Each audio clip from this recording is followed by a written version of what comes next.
Hello everybody, welcome back to Screen Stars, welcome to another classic film review, and today I continue my Rocky franchise reviews with the 1982 Rocky 3, a film that is once again written and directed by Sylvester Stallone, who obviously stars in the film along with Talia Shire, Burt Young, Carl Weathers, Burgess Meredith, Tony Burton, Hulk Hogan and Mr. T as Clubber Lang. Now, Rocky 3 was the first of the series, I think, that really started to kind of Hollywoodize the franchise. It was a real big hit at the box office, and it focuses once again on Rocky Balboa, who, at the end of Rocky 2, had obviously defeated Apollo Creed to become World Heavyweight Champion. We see a sequence at the beginning of the film with the soundtrack of, Eye of the Tiger, where we see Stallone and Rocky essentially celebrating his success and fame and defending his title a number of times to the backdrop of Mr. T's Clubber Lang, a young, hungry up-and-comer who has got his sights set firmly on the title. Rocky is considering retiring. He announces it at the unveiling of a statue in honour of him, and he is confronted by Clubber Lang at this point, who then essentially demands a match. Rocky wants to fight him. His manager isn't interested. He wants out. He doesn't think Rocky can beat him. Rocky talks him round. They end up having this fight, the first fight together between Clubber Lang and Rocky. However, Mickey's manager falls ill just before the fight, and Rocky's mind isn't on the fight at all. Loses, and then Apollo Creed approaches him and offers to train him for the rematch. Right, what are my thoughts on Rocky 3 and where does it sit in the franchise? Well, I think this is a very, very strong film, very strong Rocky film.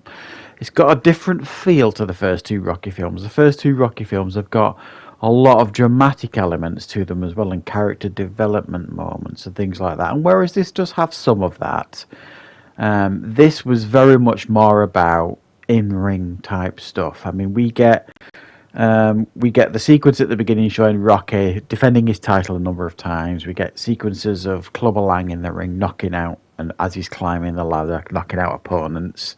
We see Rocky in a charity match with Thunderlips, with Hulk Hogan's first appearance in a movie, which is very entertaining. And then we see the build-up between the first fight between Rocky and Clubber. We get that first fight and the knockout for Rocky when he gets knocked out. And then the whole training leading up to the rematch. So this film is very much more about the in-ring type action and the build-up to the in-ring type action. The first two movies were more, character development, dramatic moments, etc., etc., dialogue between characters, ultimately ending in a boxing match at the end. So I think Rocky, by this point, realised what the audience kind of wanted and really delivered it here. And delivered a hugely entertaining film. Now, I think, whereas the two Rocky films, I think, for 1 and 2 kind of sit and complement each other very, very well, I think Rocky 3 and 4 sit together and complement each other really, really well. The more Hollywoodized, the more made for, the Rocky franchise audience. Is Stallone kind of saying, here you go, you know who these characters are, just have fun and enjoy these films. But it's a very, very fun and entertaining film. I think Mr. T was an absolute perfect choice as his opponent. I mean, Mr. T, this was his film debut, I believe. He had a reputation. He'd been a former bodyguard for people like Muhammad Ali and Sugar Ray Leonard. So that says a lot about his abilities and things like that, and his threat and the stature that he carried with him. And I thought it was an absolute perfect choice for the main villain here. I thought that the stuff they did with Mickey here and Rocky was brilliant. And there's a real emotional kick to the film, a real punch to the gut in regards to the emotional side of it, with Rocky losing Mickey. A really poignant scene, and I think the acting here was very, very good. And that I defy anybody to watch that scene and not get a lump in the throat, especially when Mickey with pretty much his last breath, says, "I love you, kid." Get a little bit of lump in the throat just saying that then. Very, very good stuff, very emotional.